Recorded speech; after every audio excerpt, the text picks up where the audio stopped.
something small, that's why I talk about the power of small in the light we carry, because a lot of times our brains are trying to do the big fix. Mm-hmm. And that's when we feel hopeless and we're tired, because most of us don't have the power to fix anything at a big scale. But we can focus on the small things that we have control over. Mm. That's where change happens. Sometimes I say there's such a thing as the slow ghost, where you just sort of let relationships take their natural course. Mm-hmm. Friendships and relationships kind of tell you when they're ready. Yeah, that's so true. And you have to kind of listen to it. You learn as you get older. Yeah. Sometimes you held on too long. You let some bad juju stay around too long. It took me a while to learn that, there's no way we could be everything to each other. We have different interests, different goals. There was a stage in my marriage where I thought that's what a partner was supposed to be. Mm-hmm. You should call me all the time. We should talk all the time. We should be each other's best friends all the time. Our marriage got better when I got better about that, because I think he already had that independence, this notion of, I love you. I don't, even if I don't talk to you today. As I got older, right, I got more mature, more clear about my own goals, I realized that he can't be responsible for my happiness. I have to be responsible for that. I have to define it for myself. I have to learn how to achieve it. My husband is definitely a part of that. I cannot put him in the center of my happiness. Mm-hmm. That freed me up to let him be him and let me be me. I have friends who give me things that my husband doesn't give me. I'm a talker. All right. When I sit down with my girlfriends, we can talk for days. Mm-hmm. I mean, literally for days. We can take a break for lunch, but we can talk. My husband's not, he can talk, but he'll come by a friendship session and he's like, what are y'all talking about? It's like, well, we're just now getting into our kids. Yeah. And we're going to talk about each one of them separately for like an hour, right? Wow. He's like, I couldn't do that, right? Yeah. He can't be that for me. But I have really good, mostly girlfriends who give me that, we will dissect life to the bitter. We will wring everything out of every subject. Yes. And he's like, I think I'm done. Yes. And it's like, well, you can go be done, because I've got her and we just got started. Yeah. We got 12 more hours to go, right? And you wonder, where are we in this? Where are our hearts? What's going to happen in this next election? I am terrified about what could possibly happen, because our leaders matter. Who we select, who speaks for us, who holds that bully pulpit. It affects us in ways that sometimes I think people take for granted. The fact that people think that government, does it really even do anything? And I'm like, oh my God. Does government do everything for us? And we cannot take this democracy for granted. I have to be more strategic than they are about how I deliver my message. Mm-hmm. I have to be authentic, but I also have to be careful so that I don't get mischaracterized. I have to be smarter than them.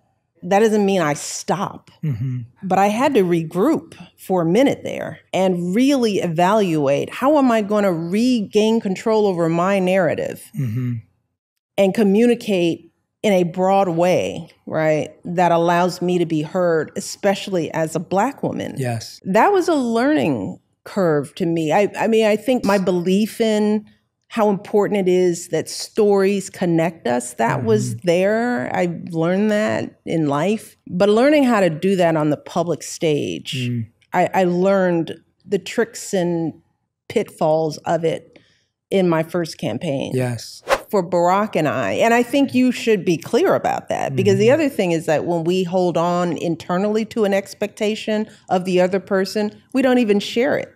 So now we're mad that you haven't even fulfilled something I never even told you I needed, you know?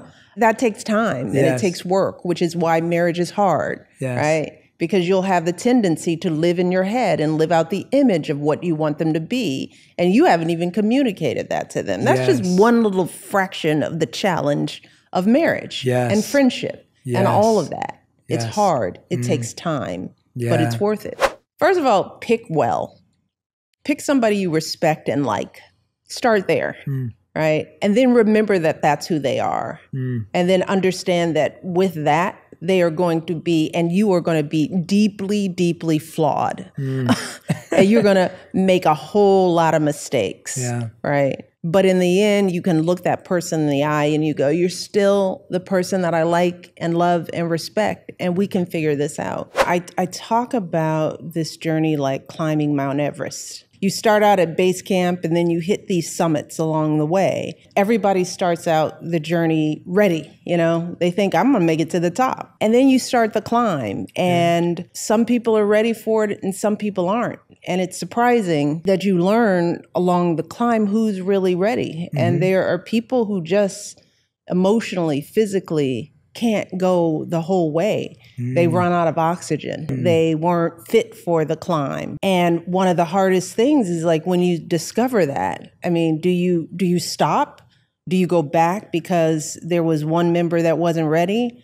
Or do you keep climbing and sort of leave them where they are? And we found that that's kind of been the pattern. There are people who have been, they were built for the climb like we were, and some weren't. I think there are some objective quit-worthy things like criminality, of course, abuse. But hey, that's me. You know, there's some people who love through a whole lot of things. So I think that has to be individual. But if I were talking to my daughters, I wouldn't want them to stay in a marriage that made them feel oppressed, that was an overall negative to who they were, right? I do think there are reasons to walk away from marriage, friendship, jobs, a whole lot of things, right? So yeah, I have a clear list of like the non-negotiables, but everybody has their own. I was accused of not loving my country because of some phrasing I said. I learned, first of all, that when you have a public forum, people will distort you whenever they can. And if they distort your words, your truth, even your personhood, which I felt like people attempted to do with me, with us, they tried to otherize us as the first Black people, accusing my husband of being a terrorist and not being born in this country, accusing me of being an angry Black woman, and, you know, the labels that can easily get put on others, that people that are othered, right? To make people afraid of us, that is a strategy that gets played again and again and again. It was being played on me, and it got me to the point where I was almost ready to quit campaigning. The tone and tenor of the message matters. We can't just say what the first thing that comes to our minds. We cannot. That is not authenticity. To me, that's childish. And we see childish leadership right before us, what that looks like and how that feels, where somebody is just base and vulgar and cynical in a leadership position. It doesn't trickle down well. You know, that just begets more of that. I think we are obligated to model for those of us that have a platform because it resonates. And I want to resonate good. I want to resonate reason and compassion and empathy. And that's more important than my feelings. Because my feelings, I can take care of those. I've always approached life and friendships too is stay open. Stay open to the possibility of people. I never want my daughters, and I never wanted to feel so high that I was closed off and suspicious, you know, not wanting to let new people in. You could, you know, close your life off so much, right? Because everyone might want something from you. But I always felt like, well, that's a loss, you know, because if you close everybody out, then you miss some gems. We've tried to be open and find ways to let new people in our lives and develop new relationships. And what I tell my kids is trust your gut, because you'll know when people should be let out. But keep your aperture wide open. Let people in, but when they show you who they are, let them out quickly. One of the toughest things is to find out that a dear friend wasn't ready for the climb. But sometimes you gotta leave them there because you can't carry people when you're trying to get to the top.